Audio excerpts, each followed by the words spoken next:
না তো গলায় দড়ি দিতে বলো আর না হলে বিষ আনতে বলো। বিষ তো ফ্রি পয়সায় পাওয়া যাচ্ছে। রেখা তো ও গরু লাগাচ্ছে, কোন আক্কেলে ও খাওয়া দিতে পারবে? এককাল গোবর ফেলতে পারবে?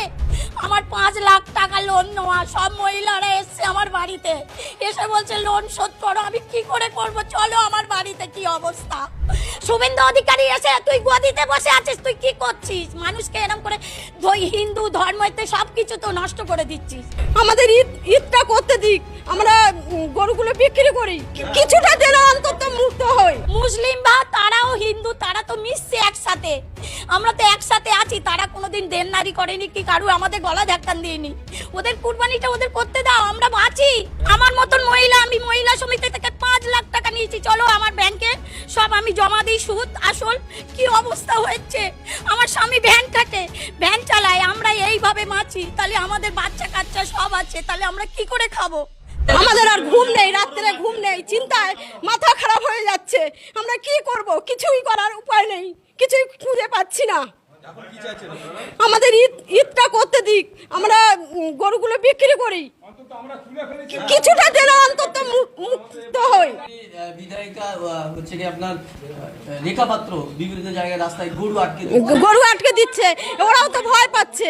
উনি মহিলা হয়ে একটা মহিলাদের কিভাবে কষ্ট দেয়, কিভাবে এরকম ইয়ে করে। উনি তো ঘোষ, বলুন গোবরটা ফেলতে বলুন, তারপরে বুঝতে পারবে কতটা কষ্ট।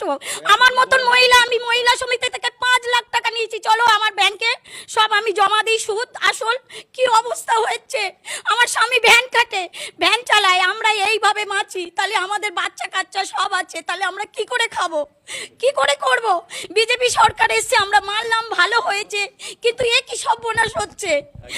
না তো গলায় দড়ি দিতে বলো আর না হলে বিষ আনতে বলো। বিষ তো ফ্রি পয়সায় পাওয়া যাচ্ছে। রেখা তো ও গরু লাগাচ্ছে, কোন আক্কেলে ও খাওয়া দিতে পারবে?